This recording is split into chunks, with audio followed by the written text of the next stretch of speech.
В Алматы дал экспертный совет при Совете безопасности Казахстана. Помощник президента, секретарь Совета Марат Тажин отметил, что негативное влияние на безопасность региона оказывает терроризм, религиозный экстремизм, нелегальная миграция и наркотрафик. Важными аспектами продвижения национальных интересов Казахстана в Центральной Азии эксперты считают разработку эффективных мер по противодействиям вызовам и угрозам, укрепление торгово-экономического сотрудничества, а также усиление внимания к охране окружающей среды и решению водных проблем региона. В западно-казахстанском филиале НДП «Нур-Отан» организована общественная приемная для людей, пострадавших от наводнения. Прием ведут специалисты Департамента юстиции. За юридической консультацией обратились уже более 100 человек. Дом у нас был единственное жилье наше. Построились только.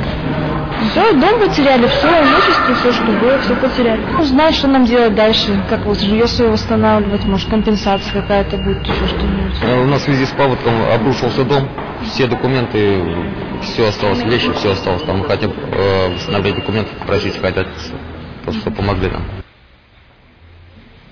Двери общественной приемной партии открыты ежедневно с 9 до 13 часов. Желающих получить квалифицированную юридическую помощь немало.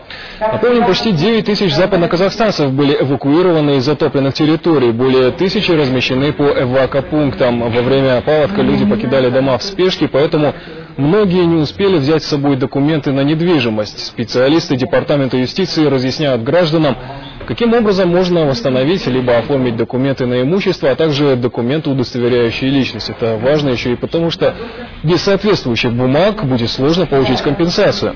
Сейчас уточняются списки потерпевших и размер понесенного ими ущерба. Такие приемные организованы во всех 4 районах, пострадавших от наводнения. Консультации люди также могут получить по телефону. Создана комиссия по оказанию помощи в связи с нанесенным ущербом.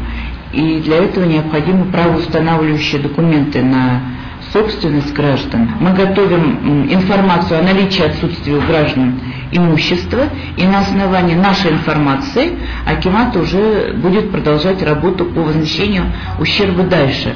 То есть здесь мы фактически освобождаем граждан от беготни по государственным органам,